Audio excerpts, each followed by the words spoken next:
প্রতিদিন আমরা যার উপর হাঁটি, দাঁড়াই, বাস করছি, সেই পৃথিবীকে আমরা সব থেকে বেশি চিনি বলে মনে করি। কিন্তু সত্যটা হলো, আমরা এই যে গ্রহে বাস করছি, এ সম্পর্কে প্রায় আমরা কিছুই জানি না। হ্যাঁ বন্ধু, এই আকাশের উপরে, মাটির নিচে, সমুদ্রের গভীরে এমন শক্তি কাজ করছে যা নীরবে আমাদের ভবিষ্যৎ নিয়ন্ত্রণ করছে। হ্যাঁ, আমি জানি পৃথিবী কথা বলে না, তবু তার সিদ্ধান্তেই ঠিক হয় কে জিতবে, কে হারবে, কোন সভ্যতা টিকে থাকবে, কোন সভ্যতা ইতিহাস হয়ে রয়ে যাবে। আর আমরা ভাবি পৃথিবীকে আমরা বদলে দিচ্ছি, কিন্তু হয়তো সত্যটা উল্টো। হয়তো পৃথিবী ধীরে ধীরে আমাদের বদলে দিচ্ছে। 4 বিলিয়নের বেশি বয়স এই গ্রহের, আর মানুষ এসেছে মাত্র কয়েক লাখ বছর আগে। সময় যদি একদিন হতো, তাহলে মানুষের আবির্ভাব হতো শেষ কয়েক সেকেন্ডে। তবু আমরা বিশ্বাস করি যে এই পৃথিবীর মালিক আমরা। আমরা শহর বানাই, নদীর গতিপথ বদলাই, পাহাড় কাটি, সমুদ্র ভরাট করি, কিন্তু পৃথিবীর ইতিহাস বলে ভিন্ন কথা।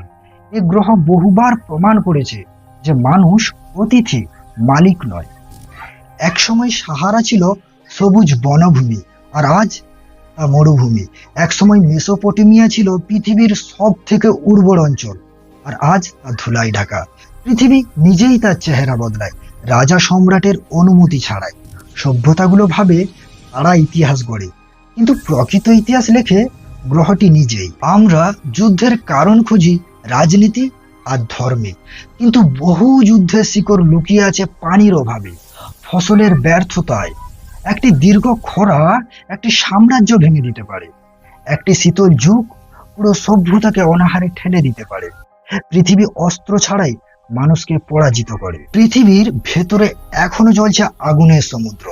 ভূত্বকের নিচে চলমান প্লেটগুলো ধীরে ধীরে সরে যাচ্ছে।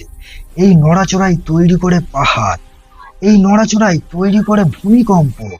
আর আমরা মাটিকে স্থির মনে করি, কিন্তু বাস্তবে আমরা দাঁড়িয়ে আছি চলমান এক প্লেটের ওপর। আমাদের শহরগুলো স্থায়ী নয়, পৃথিবীর কাছে কিছুই স্থায়ী নয়। পৃথিবীর 99% প্রজাতি ইতিমধ্যে বিলুপ্ত।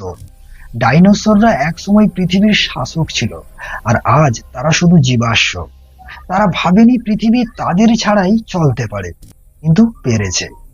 গ্রহটির জন্য আমরা অপরিহার্য নয়, বরং আমরা তার ইতিহাসের ক্ষুদ্র একটি অধ্যায়। একটি আগ্নেয়গিরির অগ্নুৎপাত কয়েক সেকেন্ডে একটা শহর মুছে দিতে পারে।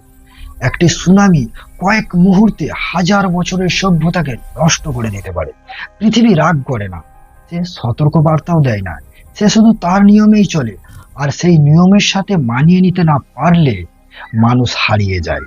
আমরা জানি না পৃথিবী কতটা শক্তিশালী, আমরা জানি না এর সীমা কোথায়। গ্রহটির গভীরতম স্তর আজও মানুষের পক্ষে জানা যায়নি। যে গ্রহ আমাদের জন্ম দিয়েছে, সেই গ্রহটাই আমাদের সবচেয়ে অজানা। আমরা পৃথিবীকে মা বলি, কিন্তু আমরা তার সাথে এমন আচরণ করি যেন সে অসীমভাবে সহনশীল। আমরা তার বন জঙ্গল কাটি, আমরা তার নদী বিষাক্ত করে ফেলি, আমরা তার আকাশকে ধোঁয়ায় ভারী করে ফেলি। তবুও পৃথিবী আমাদের এখনো বহন করে চলছে। কিন্তু প্রশ্ন হলো, সে আর কতদিন? পৃথিবী শত্রুও নয়, আর সে বিচারকও নয়। সে শুধু একটি গ্রহ, যার নিজস্ব কিছু নিয়ম আছে। আর এই নিয়মের সঙ্গে যারা মানিয়ে নিয়েছে তারা টিকে গেছে, আর যারা মানিয়ে নিতে পারেনি তারা ইতিহাস হয়ে রয়ে গেছে। আমরা ভাবি আমরা পৃথিবীকে জানি, কিন্তু সত্যটা হলো আমরা এখনো এই পৃথিবীকে বুঝতে শিখেছি, যার উপর দাঁড়িয়ে আমরা প্রতিদিন নিজেদের ভবিষ্যৎ নির্মাণ করি। যদি এই নীরব গ্রহের গল্প আপনাকে 1 সেকেন্ডের জন্য ভাবতে বাধ্য করে, তাহলে এই ভিডিওটা অন্যের কাছে শেয়ার করে দিন, আর ভিডিওতে একটা লাইক করে আমার চ্যানেলটি সাবস্ক্রাইব করে দিন, কারণ পরবর্তী ভিডিও সবার প্রথম তোমার কাছে পৌঁছে দেওয়ার জন্য। Thank you.